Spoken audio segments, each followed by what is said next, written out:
beauté. Alors, je commence. C'est ma nouvelle introduction.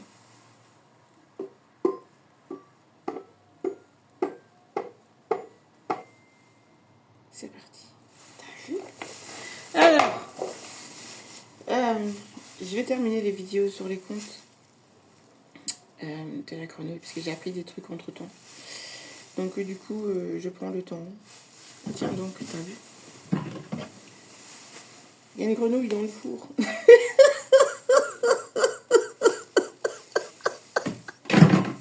Attends. J'ai des vidéos avec mes poulettes en fait, c'est parce qu'elles préparent du poulet. Tu vois pas le poulet? J'ai préparé du poulet pour papa, préparé du poulet pour maman. Le poulet est toujours là au chaud. Il est temps. Donc ici, je voulais dire que donc je vais continuer les vidéos que j'avais commencé. Je vais les terminer. Mais entre-temps, j'ai dû faire de l'administration, qui m'a pris beaucoup de temps, beaucoup d'énergie. Et je vais les continuer. Voilà. Disons que c'est un peu comme dans Matrix, là. Vous voyez, dans Matrix, quand il se retrouve dans le commissariat avec l'agent Smith qui lui empêche de parler, là. Je suis à peu près dans ce type de situation. Donc ici, là, je vais faire une petite vidéo, un petit peu hors contexte, ou pas. Où ici, vous avez la bibliothèque de mes petites poulettes. Ici, ça, c'est un tableau de mes petites poulettes. Avec de l'argile rouge du Togo. Comme ça, on avait fait une petite activité bricolage. Donc, ici, vous avez la petite collection de Monsieur, Madame, que mes filles adorent. Quand tu vois l'état des livres, tu te dis oui, il y a moyen. J'avais prévu d'acheter tous les livres, mais disons que disons que nous sommes dans un petit léger contretemps.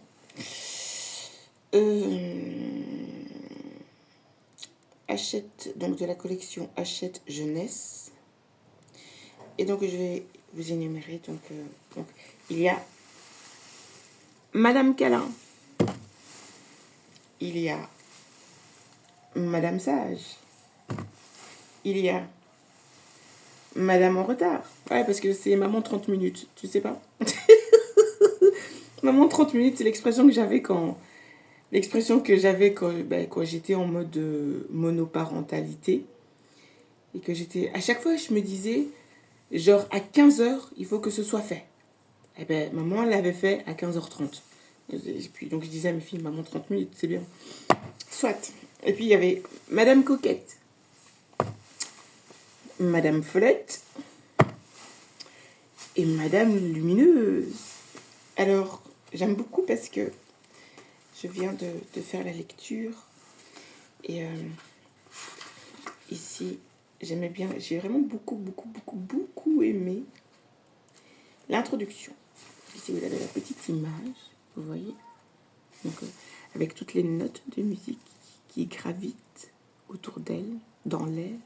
En plus, c'est bien parce que je suis en train de continuer mes recherches donc en astrophysique.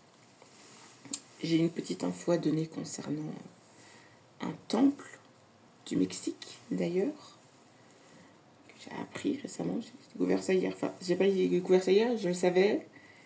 Je l'ai supposé, je l'ai expliqué dans une des vidéos. Quand j'ai parlé du lapis lazuli, et c'est marrant que j'ai parlé du lapis lazuli parce que c'est exactement de ça qu'il s'agit. Et donc j'ai appris ça hier et donc du coup je vais partager ça. Et donc ici, l'introduction, c'est la première page du livre. Donc c'est Madame Lumineuse était une personne pleine de vie. Elle était si joyeuse qu'elle brillait et scintillait comme un ciel étoilé. Elle aimait discuter, chanter et jouer. Mais ce qu'elle aimait par-dessus tout, c'était danser. C'est génial. Génialissime. Alors ici, il y a des livres que j'ai pas encore lus. Alors ça, c'est Le crocodile de l'école. Là, donc de Christine Naumann-Vilma et Marianne Barcillon. Ça parle de la différence, en fait. Ça parle des différences, tout simplement. Donc d'un petit enfant, Croco, qui a un peu de mal au tout début à s'intégrer parce que ben, il est très différent de ses camarades. Et donc, du coup, ben, c'est un peu compliqué pour lui. Mais ses copains et ses camarades lui montrent. Mais en fait, c'est un peu compliqué parce que... C'est vrai que je fais vraiment... Si, ça va. Il y a une petite... Bon, sur tout le tas, t'as une petite qui est marron. Donc, ça va. Tu vois? Tu te dis, ça va. Parce que c'est à peu près ça. Hein. Et tu vois ici, t'as une petite asiatique amérindienne. Une petite asiatique, une petite amérindienne. Ah non, t'as une fille noire et un petit garçon noir aussi. Pour montrer qu'il y a vraiment toutes les différences. Parce que je me dis, s'il n'y a que des blancs et qu'il n'y a qu'un croco et qu'il y a l'enfant différent, tu te dis, attends, tes enfants, ils vont se prendre pour quoi? Ouais, il faut faire attention à ça aussi. Alors ici, c'est Juliette s'habille toute seule. C'est les livres là, Juliette, c'est des trucs, c'est des vieux. Moi aussi, j'avais des livres comme ça quand j'étais petite. Donc voilà, ça explique que maintenant, elle met ses chaussures.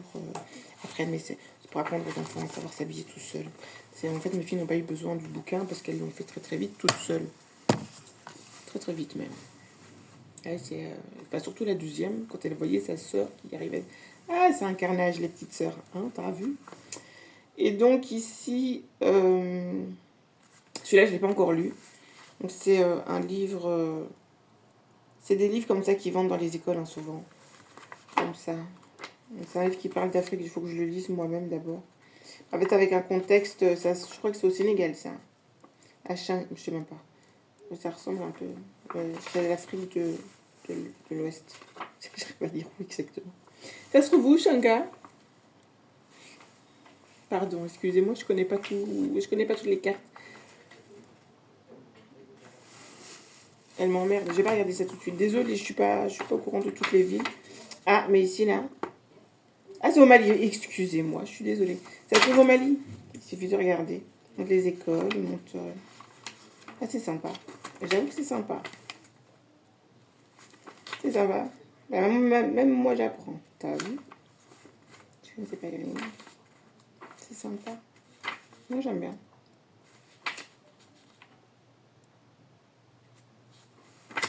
Ça parle de tout un peu. Hein. T'as des...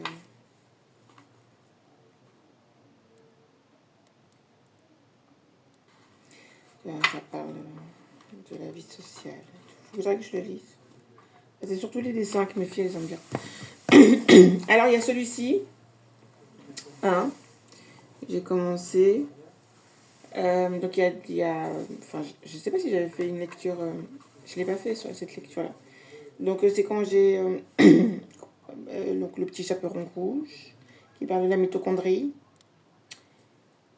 Et des loups qui veulent manger les mitochondries des autres. Il y a plein d'histoires. Il y a la princesse et la grenouille aussi dedans. Hein. C'est ça que j'avais lu. Ouais, la princesse et la grenouille, c'était ça que je l'avais lu. Hansel et Gretel. Donc, voilà. Le bouquin, il est là. Et donc ici, il y a les contes d'Afrique. Donc, en fait, les contes, c'est les contes des frères Grimm. C'est des contes populaires, puisqu'il n'y a pas de droit d'auteur dessus. Et en fait, c'est parce qu'il y a une histoire, il y a un contexte de tout ça. Donc ici, c'est les 10 contes d'Afrique d'Ashley Bryan. J'ai pas parlé des autres éditions, mais de toute façon, c'est des livres, les collections Juliette. Juliette s'habille toute seule. C'est un peu comme les Martines, tu vois. Juliette s'habille toute seule, Juliette va à l'école, Martine va à l'école, Martine va à la campagne, etc. etc. Enfin, vous connaissez, enfin, pour ceux qui connaissent pas. Et ici, là, c'est des livres c'est Je lis déjà. C'est Fleurus Press. Donc voilà. Alors ici, donc c'est les contes d'Ashley Bryan de Flammarion Jeunesse. Avec le livre, le conte de la poule et la grenouille. Tu te rappelles le conte Aoussa du Burkina. Un autre conte Aoussa, c'est l'homme qui comptait les cuillères. Et maman. C'est sympa aussi cette histoire. Pourquoi... Ah oui, celle-là aussi, elle est sympa. C'est un conte nigérien qui parle de pourquoi les grenouilles et serpents ne jouent jamais ensemble. En gros, pourquoi les proies et les prédateurs ne jouent jamais ensemble. Parce que les gens ne changent pas. Et que les chiens font pas des chats. Je résume, c'est clair, net et précis. Mais les histoires sont vraiment sympas. Mais l'histoire la plus sympa, c'est vraiment l'histoire la plus marrante que les filles aimaient bien, c'est la grenouille, la princesse. Enfin, pas la princesse, mais la poule et la grenouille, parce qu'elle est comique cette histoire. Donc ici, celle-là, je ne l'ai pas encore lue. C'est une nouvelle acquisition qui s'appelle Mais pourquoi les loups sont-ils si méchants? C'est l'histoire des histoires de petits cochons. Hein, de Quentin Gréban. Je n'ai pas encore lu. Je vous avoue que je ne sais pas. Il y a un âne, il y a un loup. Je ne sais pas. Je ne sais pas ce que ça vaut. En fait, peut-être que j'aurais parlé des livres que je sais ce que ça vaut, parce que peut-être que je fais de la mauvaise pub. Ah, c'est un livre... Ah bon? Bon, soit. Peut-être que je fais de la mauvaise pub, je n'en sais rien. Alors ici, c'est Céline Lamour Crochet et Laure Philippon. C'est Rosie la chenille. À l'abri sous une feuille d'arbre se trouve un petit œuf, un tout petit œuf blanc. Mais par une matinée ensoleillée, le petit œuf se met à bouger puis à se craqueler. Une minuscule chenille Rosie pointe alors le bout de son nez. Une histoire pour découvrir l'étonnante métamorphose de la chenille en papillon. Oh, c'est mignon.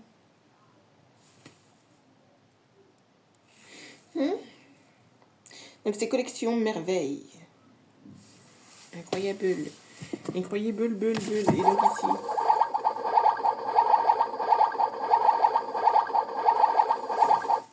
En fait, c'est...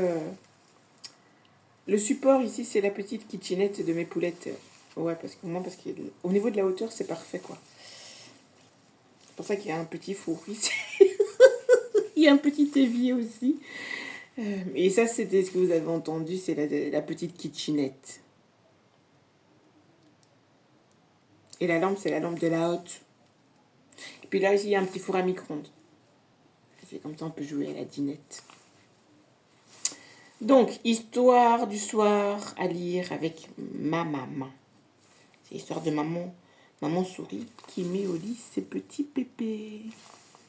Donc, un livre pour tous les enfants, plein d'histoires tendres et rassurantes pour s'endormir tout doucement au son de la voix de sa maman. Oui, c'est important. Donc, je ne l'ai pas encore lu, c'est aussi une nouvelle acquisition. Ah, c'est plein de petites histoires en fait.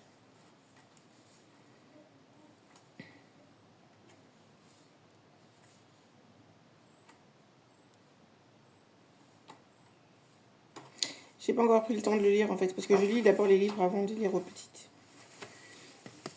Donc, désolée.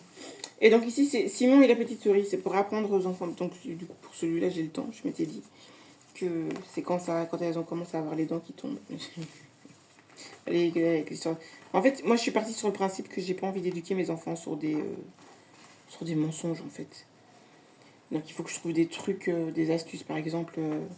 Comme vous voyez, ici, j'ai ma petite guirlande qui scintille. C'est la guirlande que j'ai achetée pour les fêtes de fin d'année. Mais en fait, on fêtait pas Saint-Nicolas ou le Père Noël. On fêtait le solstice, le solstice d'hiver. C'est basé sur quelque chose qui est réel. Je ne mens pas à mes enfants. C'est-à-dire que je n'habitue pas mes enfants au culte du mensonge. C'est important pour leur construction mentale. Et donc ici, ça c'est sympa. C'est Hector et la chasse au trésor. Donc en fait, ça explique. C'est de l'édition. Donc c'est de Céline Claire et Mélanie Allage. Et donc c'est de l'édition Ozu. C'est un petit livre qui parle donc d'une classe qui font des activités avec leur institutrice. Et donc, comme vous voyez, ils sont tous différents. Hein, ils appartiennent tous à des familles différentes. Et donc ça explique aux enfants la différence. Raciale ou ethnique, choisissez. Moi, franchement, c'est plus mon problème aujourd'hui. C'est pas moi que ça dérange ce type de propos. Je mets ça quand même de côté parce que t'as la haute. T'as la plaque qui chauffe apparemment.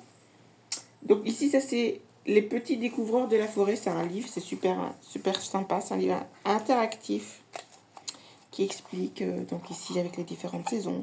Ça c'est le printemps et l'été, ça c'est quand ça ressemble en hiver. Et puis qu'est-ce qu'il y a là-dedans? Oh, il y a un petit être. T'as vu? Donc il y a des animaux qui se cachent un peu par-ci par-là. Ici, avec les petits compagnons, des camarades de classe ou de village. Ici, il parle de pommes de pin, donc des fruits, il parle des animaux, pendant les saisons, qu'est-ce qu'ils font, ils sont avec leurs petits, et puis tu as les petits cèpes, les petites... ça s'appelle comment? Des chanterelles, des petits champignons. Alors ceux-là, je crois que tu peux, je sais pas si tu peux les manger, ouais, parce que moi j'avais déjà fait ça, hein, quand j'ai dit, j'ai grandi en milieu rural et on faisait des activités où on allait promener dans les bois et les institutrices nous montraient les champignons qu'on pouvait cueillir et ceux qu'on pouvait pas. C'était sympa, j'aimais bien. Franchement, c'est super sympa. Je sais pas si ça se fait encore. Parce que ici en ville, c'est pas tout à fait ça. Il n'y a pas grand chose à part des canettes qui traînent, des mégots de cigarettes qui traînent, des déchets, des emballages de bouffe. Il n'y a pas grand chose en ville comme ça. C'est à peu près ça, quoi. Celui-là aussi, c'est une nouvelle question, je ne l'ai pas encore lu parce que je trouve quand ça parle d'Afrique comme ça, ça parle d'une petite fille avec. Mais en fait, il y a beaucoup de couleurs. Ça, je vais lire ça, franchement. J'ai acquis ça il n'y a pas très longtemps. Ça parle de village africain. Ça, je suis sûre que mes petites vont adorer ça. Ça parle donc de l'Afrique. Chaque jour, Zaina accompagne son père chercher de l'eau au puits. C'est une eau précieuse et rare dans son pays chaud. Malheureusement, chaque jour, elle renverse un peu, à peine quelques gouttes, mais suffisamment pour que cela la rende triste. Et pourtant. Et donc, c'est de Anne Jonas et Marie Despont. Parce que Marie Despont, je l'ai vue dans un autre livre. C'est pour quelques gouttes d'eau. Donc, à mon avis, c'est que voilà, c'est exactement ça. Elle laisse tomber des gouttes d'eau, mais il y a des fleurs qui poussent. Tu vois? Elle nourrit la terre. Les dessins sont très beaux. J'aime bien. Alors ici, vous avez La poupée d'Isis de Jules Esmeralda, donc de l'édition Médoune et Terre. Très très très beau livre. J'aime beaucoup. Les dessins m'ont beaucoup plu, donc c'est un livre où je me suis dit, j'achèterai ça, enfin je lirai ça plus tard. Mais les filles, les filles aiment surtout regarder les images.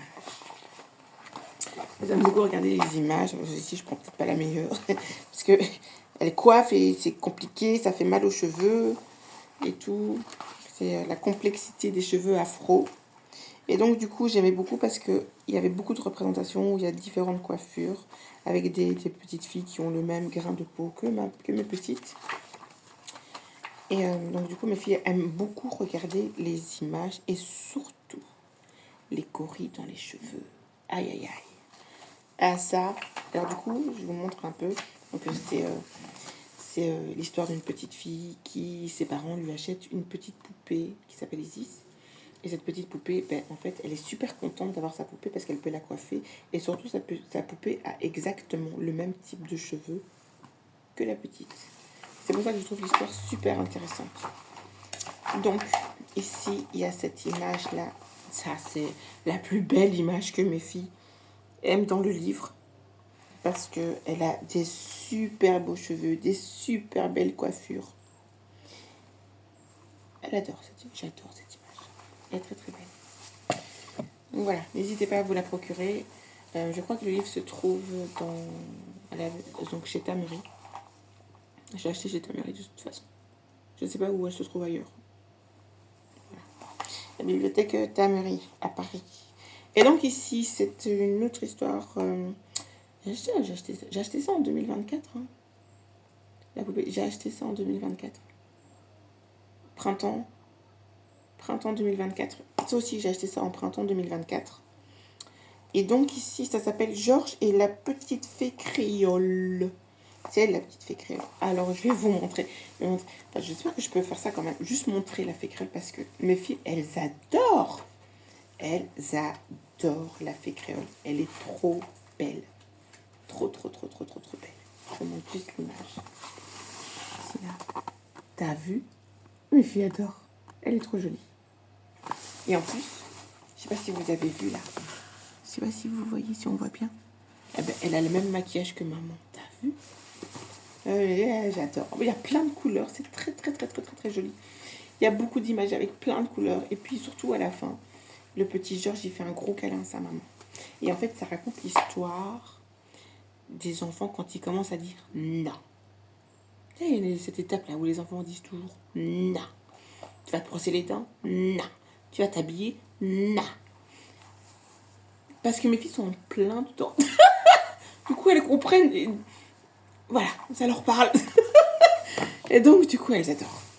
Et les dessins sont magnifiques, magistrales. Et surtout, le message du livre, c'est on ne devient pas beau quand on dit des mensonges. T'as vu? Alors, ici, c'est la petite... Ici, c'est... J'ai pas dit. Donc, en fait, ici, donc c'est Lindsay Catalan et Monica Boléo. Donc, de la collection Tunami. Tunam. Tunam ou Tunani. Tunam. Je pense que c'est Tunam. Et donc, Georges et la petite... Non, c'est Ayo édition. Par contre, c'est la collection Tunan. Et donc, c'est de Lindsay Catalan et Monica Boléo. Voilà. Et je vous laisse découvrir cette histoire parce qu'elle est vraiment géniale. Elle est vraiment géniale. Non. Attends. Et donc ici, c'est aussi un autre livre que j'ai découvert chez Tamery, la bibliothèque Tamery. Et donc c'est Kumba et les rhinocéros. Et donc ça explique l'histoire d'une petite fille courageuse qui chasse les gens qui font du mal aux animaux. Et donc c'est de l'édition Lito. J'ai un autre livre d'édition Lito. Ah, c'est de la même édition que les Juliettes. T'as vu? Ah ben, je savais pas. C'est de la même édition que les livres Juliette. Et donc, c'est de Valérie Delator et Marie Desbon. Tu vois, Marie Desbon qui a fait aussi ce livre-là. En tout cas, les dessins sont magistraux. Et je le dis parce que je dessine aussi. Les dessins sont vraiment très très beaux. Il y a beaucoup de couleurs. Ici, il y a un peu moins. C'est peut-être pour ça que j'ai moins accroché. Mais il y a beaucoup de... En fait, il y a beaucoup de nuances de noir et de rouge. En fait, noir, rouge, vert. Ah, c'est sympa. En fait, il faut que je le lise. C'est comment? Attends, c'est parce que je suis en train de lire. Je vais vous montrer d'autres livres. Parce qu'après, je vais vous montrer mes dernières acquisitions pour la bibliothèque de maman. On va discuter, ma biche. Attends. C'est pas fini. J'ai pas fini. Donc ici, je vais pas montrer non plus parce qu'il faut découvrir. Hein. Mais en tout cas, ça parle de la tradition, ça montre des instruments, ça parle des traditions, ça parle des cultes, ça parle de la culture, ça parle des tissus. Franchement, les dessins sont magistrales. Et puis, en fait, mes filles, elles aiment bien parce que la coiffure de Kumba, quoi. La coiffure de Kumba. Et surtout, elle a un petit copain qui est un petit lézard comme ça ici. Parce qu'elle aime bien les animaux. Et elle est très gentille avec sa maman. Et elle se préoccupe des autres. Et c'est une petite fille qui est très, très, très, très, très courageuse. Très courageuse. Donc ça parle du courage. Et puis j'aime beaucoup cette image ici, donc à l'arrière de la couverture, parce que je ne sais pas si vous savez que ces petits oiseaux-là, qui sont sur les rhinocéros, il y a sur les buffles aussi, il y a d'autres espèces. En fait, c'est un phénomène biologique qui s'appelle de la symbiose. Et c'est un terme que j'essaye le plus souvent possible d'apporter à l'oreille de mes filles. La symbiose. C'est-à-dire que ce sont... Bon, là, maintenant, je vous donne l'explication, mais pas l'explication, je la donne pas à mes petites, puisque finalement, elles vont grandir et elles vont pouvoir observer et pour pouvoir distinguer les énergies des gens qu'elles vont interagir, pour pouvoir discerner les personnes bienveillantes et les personnes malveillantes, tout simplement. Donc, c'est donner des armes à mes filles pour pouvoir aller au-delà de ce qu'on leur dit, pour pouvoir cerner qui a... Parce que elles sont métisses, donc elles seront toujours considérées comme différentes. Cette différence-là, ça peut être une force. Cette force-là, si on ne leur apprend pas à la dompter, un peu comme les cheveux, ça va être très compliqué. Et comme Madame Lumineuse l'a expliqué, enfin non, je l'ai pas fait, j'ai pas fait la lecture, parce que j'ai fait la lecture tout à l'heure. Madame Lumineuse se fait voler son énergie par les gens qui n'ont pas cette lumière. Comme on m'a dit, tu as une lumière que beaucoup de gens n'ont pas. Mes filles ont cette lumière que beaucoup de gens n'ont pas. Et ma mère avait cette lumière que beaucoup de gens autour d'elle n'avaient pas. L'effet que ça produit, c'est que les gens vont vouloir vampiriser cette lumière. Et ça s'exprime à travers différentes choses. Perte de cheveux, perte de poids ou prise de poids, teint grisâtre. Enfin, il y a plein de choses, quoi. Il y a plein de signes qui montrent qu'on est dans un cadre de vampirisme énergétique. En langage psychologique, ça s'appelle la perversion narcissique.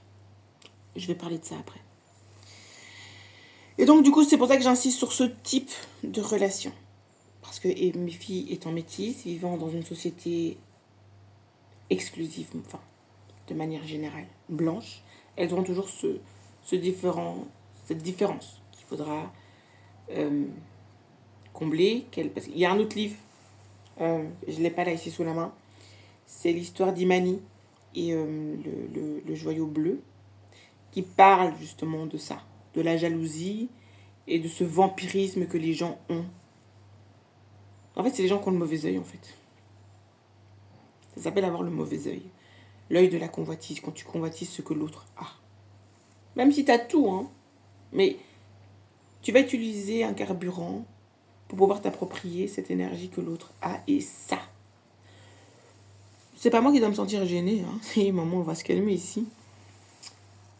Parce que moi, cet œil, je ne l'ai pas. T'as vu? C'est ça, ce symbole cultuel que symbolise le maquillage que je porte. Et j'ai même trouvé l'explication scientifique. Je vais expliquer ça un peu après, avec les recherches que j'ai trouvées sur le temple du Mexique, qui est lié directement au temple de Kemet. C'est extra parce que c'est scientifique en fait. Et Madame Lumineuse va me donner un petit coup de main. T'as vu qu'on peut travailler en équipe. Et donc ici, cette relation, parce qu'en biologie, il y a différents types de relations. Et celle qui m'interpelle le plus, en fait, c'est les relations parasitaires. Donc tout ce qui va être virus, tout ce qui va être les virus, les agents pathogènes, donc les mauvaises bactéries, vont avoir des comportements parasitaires. Il y a certains animaux, par exemple les oiseaux, le coucou par exemple. Alors, en fait, tout le monde dit, mais le coucou est un animal parasitaire, c'est-à-dire il va aller prendre ses œufs, il va aller les taper pendant que les parents sont partis faire je sais pas quoi, il va taper ses œufs dans le nid, et puis ensuite, quand les oisillons vont sortir, l'oiseau coucou va taper les autres bébés en dehors du nid pour que les parents oiseaux s'occupent du bébé coucou. Ça s'appelle, en biologie, relation parasitaire. C'est-à-dire que tu as besoin d'un hôte pour pouvoir rester dans l'existence. Un autre exemple d'animal parasitaire, ce sont les mouches. Les mouches ont des comportements parasitaires. Et ça, c'est tout l'inverse. Ça, ce sont des comportements de symbiose, c'est-à-dire que un individu est différent de l'autre individu, mais il va y avoir un comportement mutuel qui vont s'alimenter l'un l'autre dans l'intérêt de l'un et de l'autre. Il n'y a que ce type de relation qui doit être favorisé. Et j'oriente mes enfants vers ce type de relation. Et surtout qu'elles identifient tout ce qui ne l'est pas. Moi, je pense que si j'avais été enfant et qu'on m'avait appris ça étant enfant, j'aurais mis un terme beaucoup plus rapidement avec certaines personnes. mais clair, net et précis. Et il y aurait plein de choses que j'aurais évitées dans ma vie. Pareil pour ma mère. Si ma mère avait eu cette information-là, qui identifie ça. Si c'est pas ça, ça dégage. Surtout en tant que fille, quoi. C'est une dinguerie. Mais ça, c'est pour l'étape adolescence. Parce que je suis désolée, mais les hommes parasitaires, c'est même la morale de l'histoire de la princesse et la grenouille. Les hommes parasitaires. Tu vois, finalement, la boucle est bouclée. J'ai terminé cette étape. Et puis ensuite, on va passer au livre de la lecture de la bibliothèque de maman. À toutes.